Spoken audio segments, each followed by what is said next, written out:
জয় বাবা লোকনাথ সবার ভালো করুক, মঙ্গল করুক। আমি কিন্তু এখানে আমার ননদের আর মাসির বাড়ির ছবি তোমাদের সাথে শেয়ার করলাম, আর এটা হচ্ছে আমার বাড়ি। বন্ধুরা, ভিডিওটা যদি ভালো লাগে একটা লাইক করে দেবে। আমি আজকে কিন্তু পুজোতে বাবা লোকনাথকে ভোগ নিবেদন করেছিলাম। তো আজকে তোমাদের সাথে আমি শেয়ার করব আমি এই ভোগের খিচুড়িটা কিভাবে রান্না করেছি। যদি রেসিপিটা ভালো লাগে বন্ধুরা, তোমরাও ঘরে বানিও, আর একটা লাইক করে দিও আর একটু কমেন্ট করে দিও। চলো দেখা যাক আমি ভোগের খিচুড়ি কিভাবে রান্না করলাম। প্রথমেই কিন্তু আমি ডালগুলোকে লাল লাল করে ভালো করে ভেজে নিয়েছি, নিয়ে একটা পাত্রের মধ্যে কিন্তু এটাকে তুলে রেখেছি।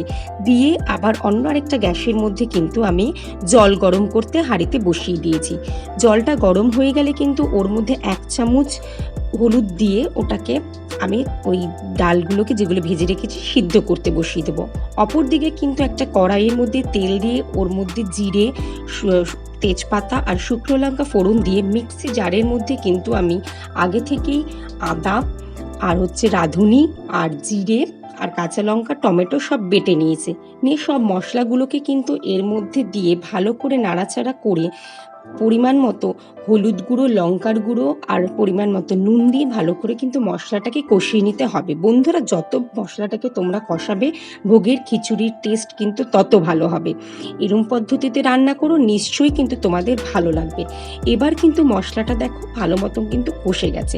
মশলা যেই কষা হয়ে যাবে তখন কিন্তু আমরা গ্যাসটাকে বন্ধ করে দেব।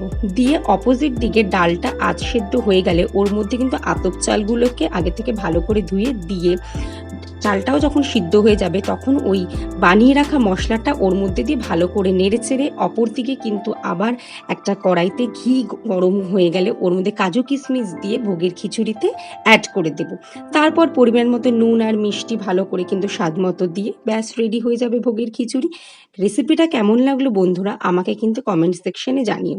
আর এই যে আমি পুজোর ছবি তোমাদের সাথে শেয়ার করলাম, বলো আমি আমার মন্দির আর বাবা লোকনাথকে আর সব ঠাকুরদের কিভাবে সাজিয়েছি। তোমাদের পছন্দ হলে নিশ্চয়ই কমেন্টে জানিও। এটা আমার মাসির বাড়ি, মাসিরাও পুজো করেছে, তার ফটোও তোমাদের সাথে শেয়ার করলাম। মাসিরাও কিন্তু অনেক রকমের ভোগ নিবেদন করেছে লোকনাথ বাবাকে। তোমাদের বাড়িতে যাদের যাদের পুজো হয়েছে তোমরা কিভাবে পুজোটা উদযাপন করেছো আমাকে কমেন্টে জানিও। ভিডিও ভালো লাগলে বন্ধুরা সাবস্ক্রাইব করে দিও চ্যানেলটাকে।